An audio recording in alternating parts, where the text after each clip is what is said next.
ناظرین، جس طریقے سے آج مسلمان اپنی مساجد کی حفاظت کو یقینی بنانے میں ناکام ہو رہے ہیں اور 6 دسمبر کو ہم یاد کرتے ہیں کہ بابری مسجد ہم سے چھین لی گئی، بابری مسجد کو شہید کر دیا گیا، بابری مسجد ہم سے دور ہو گئی، یعنی اس طریقے کے اسٹیٹس لگا کر ہم اپنی باتوں کا اظہار کرتے ہیں مساجد کو یاد کر کے۔ اور آج ہندوستان بھر کے ہر ریاست کے اندر دیکھا جائے تو مسجدوں کو کس طریقے سے موجودہ حکومتیں، ریاستی حکومتیں نقصان پہنچا رہے ہیں۔ مگر افسوس کے ساتھ یہ بھی کہہ رہا ہوں، لیکن جو آج مسجدوں کو نقصان پہنچ رہا ہے، آج مسجدیں جو ویران ہو رہی ہے، اس کا سب سے بڑا ذمہ دار خود مسلمان ہے۔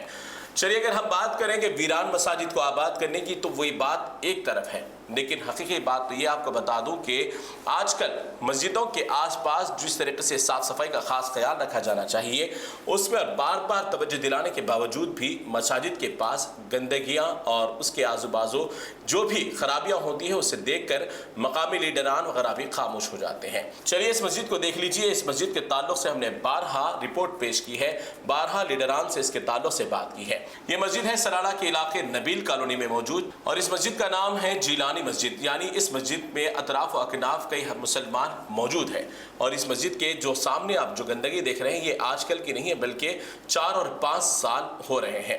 اس 4-5 سال سے اس مسجد کے اندرونی اور باہری حصے کے اندر اس کی گندگی اور بو کی وجہ سے یہاں پر مسلمانوں کو کافی نقصان پہنچ رہا ہے، اور کافی مسلمانوں کی تعداد یہاں پر جو نماز کے لیے آتی تھی وہ بھی کافی کم ہو گئی ہے۔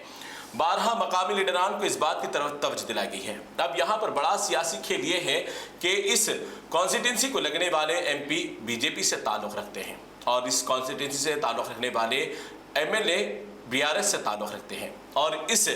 علاقے کے جو ذمہ دار ہے وہ مجلس اتحاد المسلمین کے کونسلر ہے۔ تو یعنی اس طریقے سے 3 ٹکڑوں میں بٹا ہوا یہ علاقہ ہے، جہاں اس مسجد کو آخرکار اس طریقے سے چھوڑ دیا گیا ہے کہ سامنے موجود کئی وقت سے گندے نالے کا پانی یہاں پر موجود ہے، لیکن اس کے باوجود بھی اس پر کسی کی نظر نہیں پڑتی۔ پھر ہم کہتے ہیں بڑے شان سے کہ ہم مسلمان ہیں اور ہماری مسجدوں کی حفاظت کرنے کے لیے ہماری جان کی بھی پرواہ نہیں کریں گے۔ بڑے افسوس کے ساتھ، شرم کے ساتھ یہ کہہ رہا ہوں کہ اگر آپ کے پاس تھوڑا سا وقت ہے تو اس مسجد کی طرف بھی نظر ڈالیں۔ مسجد کے سامنے کی جو گندگی ہے کوئی ایک راستہ بنا کر کم از کم مسجد کو آنے جانے کا راستہ فراہم کریں، اور جو مسجد کے اندر پھیلنے والی گندگیاں ہیں اس پر بھی توجہ دیں۔ تو میں محترم جناب ممبر پارلیمنٹ چبڑلا سے بھی گزارش کروں گا، اور حلقہ کانسٹیٹنسی مہیشورم کے محترمہ ایم ایل اے صاحبہ سے بھی اور مقامی کونسلر صاحب سے بھی گزارش کروں گا کہ اس پر فوراً توجہ دیں، اور جتنا بھی یہاں پر مسلیوں کو جو مشکلات پیش آ رہی ہیں اس پر آپ خاص توجہ دیتے ہوئے مسجد کی حفاظت کو یقینی بنائیں اور یہاں کی گندگی کو